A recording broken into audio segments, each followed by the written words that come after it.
Hi friends, ನಮಸ್ಕಾರ. SSEM.377ಗೆ ತಮಗೆಲ್ಲ ಸ್ವಾಗತ. ಇವತ್ತು ಅಂಗಡಿಗಳಲ್ಲೆಲ್ಲ ಸಿಗುವಂಥ ಮಾಜಾ, ಫ್ರೂಟಿ ಅಂತಹ ಮ್ಯಾಂಗೋ ಜ್ಯೂಸ್ನ ಮನೆಯಲ್ಲೇ ಸುಲಭವಾಗಿ ಆರೋಗ್ಯಯುತವಾಗಿ ಹೇಗೆ ಮಾಡೋದು ಅಂತ ನೋಡೋಣ ಬನ್ನಿ. ನೀವೇನಾದರೂ ನನ್ನ ಚಾನಲ್ಗೆ ಹೊಸಬರಾಗಿದ್ದರೆ ಪ್ಲೀಸ್ ನನ್ನ ಚಾನಲ್ನ ಸಬ್ಸ್ಕ್ರೈಬ್ ಮಾಡಿ. ನೋಡಿ, 2 ತಾಜಾ ಮಾವಿನ ಹಣ್ಣನ್ನು ನಾನು ತೊಗೊಂಡಿದ್ದೀನಿ. ಈಗ ಒಂದೊಂದಾಗೆ ಕಟ್ ಮಾಡ್ಕೊಳ್ಳೋಣ. ಈ ರೀತಿ ಸೈಡ್ ಎಡ್ಜಸ್ನ ಕಟ್ ಮಾಡಿಕೊಂಡು ಒಳಗಿರ್ತಕ್ಕಂಥ ತಿರುಳನ್ನು ಈ ರೀತಿ ಒಂದು ಸ್ಪೂನ್ನ ಸಹಾಯದಿಂದ ತೆಗೆದು ಒಂದು ಬೌಲ್ಗೆ ಹಾಕ್ಕೊಳ್ಳೋಣ. ಎಲ್ಲ ಹಣ್ಣನ್ನು ಇದೇ ರೀತಿ ತಿರುಳನ್ನು ತೆಗೆದುಬಿಟ್ಟು ಎತ್ತಿಟ್ಕೋಬೇಕಾಗುತ್ತೆ. ನಂತರ ಒಂದು ಬಾಣಲಿಗೆ ಸುಮಾರು 2 ಕಪ್ಪಷ್ಟು ಮಾವಿನ ಹಣ್ಣನ್ನು ಹಾಕ್ಕೊತಾ ಇದ್ದೀನಿ. 1/4 ಕಪ್ಪಷ್ಟು ಮಾವಿನಕಾಯಿ ಸೇರಿಸ್ಕೊತಾ ಇದ್ದೀನಿ. ಹಾಗೆಯೇ ಅರ್ಧ ಕಪ್ಪಷ್ಟು ಸಕ್ಕರೆನೂ ಸಹ ಸೇರಿಸ್ಕೊತಾ ಇದ್ದೀನಿ.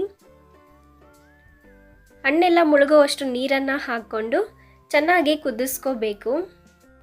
ಬೇಗನೆ ಬೇಯುತ್ತೆ. ಹಿಂಗೆ ಮುಚ್ಚಿಬಿಟ್ಟು ಒಂದು 8ರಿಂದ 10 ನಿಮಿಷ ಮೀಡಿಯಮ್ ಉರಿಯಲ್ಲಿ ಬೇಯಿಸ್ಕೊಂಡ್ರೆ ಬೇಗನೆ ಬೇಯುತ್ತೆ.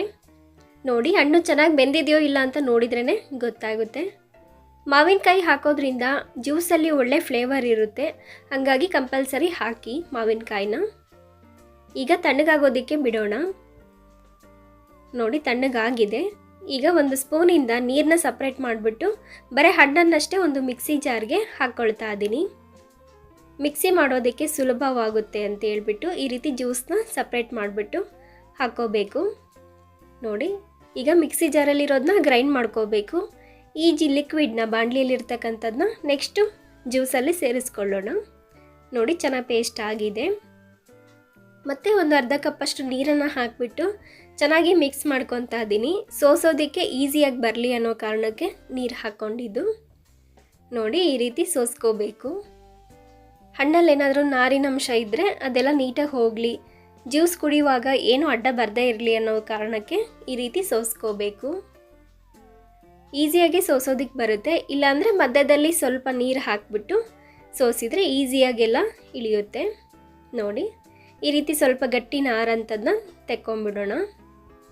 ನಂತರ ಬಾಣಲಿಯಲ್ಲಿರ್ತಕ್ಕಂಥ ಲಿಕ್ವಿಡ್ನೂ ಸಹ ಸೋಸ್ಕೊತಾ ಇದ್ದೀನಿ. ಅದರಲ್ಲೂ ಏನಾದರೂ ಸ್ವಲ್ಪ ದಪ್ಪ ಹಣ್ಣಿನ ತಿರುಳು ಏನಾದರೂ ಉಳಿದಿದ್ರೆ, ನಾರಿನ ಅಂಶ ಇದ್ದರೆ ಅದನ್ನು ಸಹ ಹೋಗಿಬಿಡುತ್ತೆ. ನೋಡಿ, ತಿಕ್ನೆಸ್ ಎಷ್ಟು ಬೇಕೋ ನೋಡಿಕೊಂಡು ಸ್ವಲ್ಪ ನೀರು ಬೇಕಾದರೂ ಸೇರಿಸ್ಕೊಳ್ಬಹುದು. ಹಾಗೆಯೇ ಸಕ್ಕರೆ ಏನಾದರೂ ಕಡಿಮೆ ಅನಿಸಿದರೆ ಇನ್ನೂ 1-2 ಟೇಬಲ್ ಸ್ಪೂನಷ್ಟು ಸಕ್ಕರೆನ ಹಾಕ್ಕೊಳ್ಳಿ. ಈ ಥರ ಜ್ಯೂಸ್ನ ಮನೆಯಲ್ಲೇ ಮಾಡಿಬಿಟ್ಟು ಆರಾಮಾಗಿ 1 ತಿಂಗಳವರೆಗೂ ಫ್ರಿಜ್ಜಲ್ಲಿ ಸ್ಟೋರ್ ಮಾಡಿ ಇಡಬಹುದು. ಈ ರೀತಿ ನಾವೇ ತಾಜಾ ಮಾವಿನ ಹಣ್ಣಿನಿಂದ ಮನೆಯಲ್ಲೇ ಜ್ಯೂಸ್ ಮಾಡಿ ಇಡೋದ್ರಿಂದ ಆರಾಮಾಗಿ ಧೈರ್ಯವಾಗಿ ಮಕ್ಕಳಿಗೂ ಕೊಡಬಹುದು, ದೊಡ್ಡವರು ಕುಡಿಬಹುದು. ಆರೋಗ್ಯಕ್ಕೂ ಒಳ್ಳೆಯದು. ಇವತ್ತಿನ ಈ ಸ್ಪೆಷಲ್ ಮ್ಯಾಂಗೋ ಜ್ಯೂಸ್ ರೆಸಿಪಿ ನಿಮಗೆಲ್ಲ ಇಷ್ಟ ಆಗಿದೆ ಅಂತ ಭಾವಿಸ್ತೀನಿ. ಪ್ಲೀಸ್ ನನ್ನ ಚಾನಲ್ನ ಲೈಕ್ ಮಾಡಿ, ಶೇರ್ ಮಾಡಿ, ಕಮೆಂಟ್ ಮಾಡಿ. ಇನ್ನೂ ಯಾರಾದರೂ ಸಬ್ಸ್ಕ್ರೈಬ್ ಆಗದೆ ನೋಡ್ತಾ ಇದ್ದರೆ ಪ್ಲೀಸ್ ನನ್ನ ಚಾನಲ್ನ ಸಬ್ಸ್ಕ್ರೈಬ್ ಮಾಡಿ.